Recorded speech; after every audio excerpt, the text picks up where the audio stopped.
A mother and her daughter are said to be the two women who were gunned down at the National Solid Waste Management Authority on Spanish Town Road, St. Andrew, Monday morning. Police said one of the deceased women is believed to be Sophia Drummonds, a resident of Manly Meadows Close in Kingston. Her daughter's identity has not yet been revealed.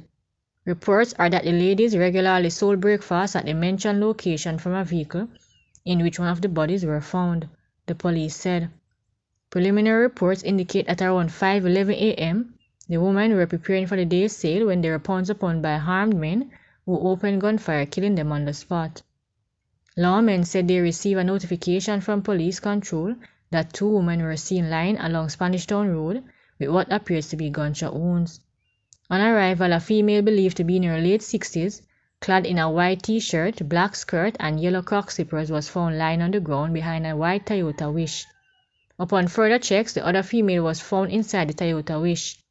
Traffic was snared for miles along the Macukpen Road in St. Catherine, where the bodies of a man and a woman were found with gunshot wounds.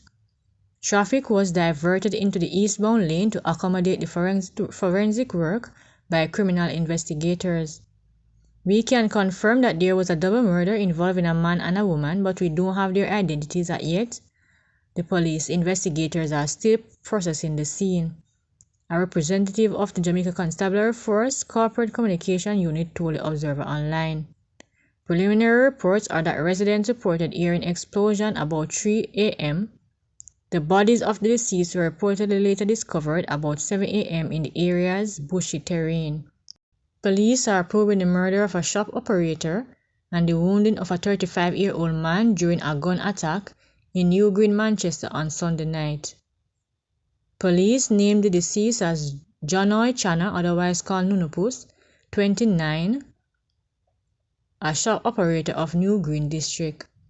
The police report said that about 9:45 p.m. Channer was among a group of people at a shop when gunmen entered the establishment and opened gunfire at him. He sustained gunshot wounds to the head. The 35-year-old man, in an attempt to escape the attack, climbed through a window. He was shot in his left leg. The injured man was taken to hospital where Channer was pronounced dead and the other man admitted.